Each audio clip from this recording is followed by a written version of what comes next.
Jeffrey Mellinger has pretty much done it all. He got drafted in 1972.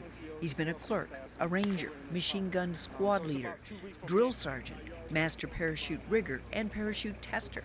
He's been awarded more medals than most of us will ever see. Was the senior ranking enlisted man in Iraq for 34 months, where he survived numerous IED attacks. And he loves to jump out of airplanes. Here in Afghanistan, he's making the rounds as the 13th Command Sergeant Major for Army Materiel Command. The saying is anything soldiers eat, drive, fly, shoot, communicate with belongs to or is provided by Army Materiel Command. There's that sound of freedom. You gotta love it. I was right behind a guy that went in a room. He was hollering, "No, no, no, I don't want to be in the Marines. I don't want to go to Vietnam." As I opened my door, it was the Army. So I looked at the sergeant standing there and I said, "I'll trade with him. I'll go in the Marines." And he told me basically, "Shut up and get in there," and here I am. Give me that. You gotta be kidding me. You don't know how to work a briefcase. Look, I'm the only draftee on continuous active duty. In other words, I have never left active duty since I got drafted. There's that Time article. Yeah, there's me and my vacant stare from jump school. I was test jumping an experimental parachute. The experiment didn't work so well. I had open fractures, broken vertebrae, teeth. There's a couple screws and pins and plates, and I decided to turn it into a wind chime. Look at those soldiers right there. How can you not have a good time with people like that? I drugged them all over Iraq, and all they ever asked for was chow and a couple hours sleep. I stayed up at the hospital for 2 days with the parents of this soldier. Ended up dying of his wounds. If it wasn't for people like him, we'd just have a flag. I have been unbelievably privileged to serve this nation for as long as I have. What would possess you to want to go do anything different? Now you know who he is. I am not giving a thought to when I'm getting out. If the phone rang right now and they said, "Mellinger, your retirement's in, you gotta leave tomorrow," I'd be sad. I'd shut the door, I'd run you all out, I'd have a good cry, and I'd pack my stuff up and leave with no regrets.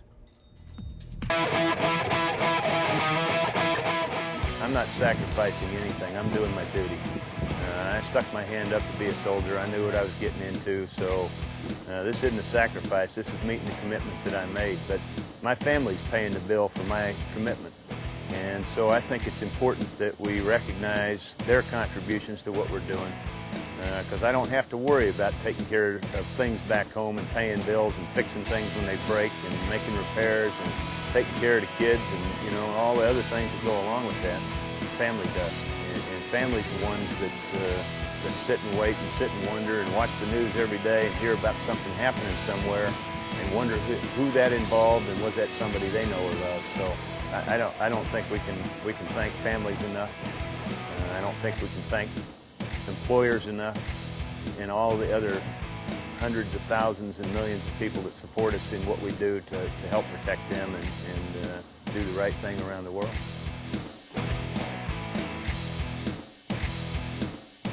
He's the last active duty enlisted draftee still serving on active duty, and one of the most decorated.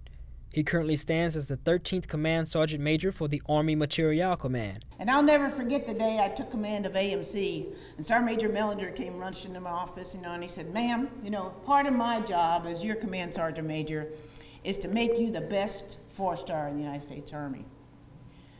About 3 weeks later, he came into my office and he said, "Ma'am, you're really going to make me work at this, aren't you?"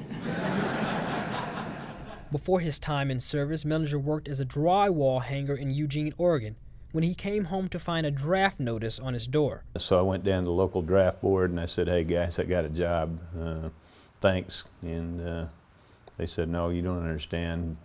You've got a couple of weeks and you're going to be in the military." So here I am.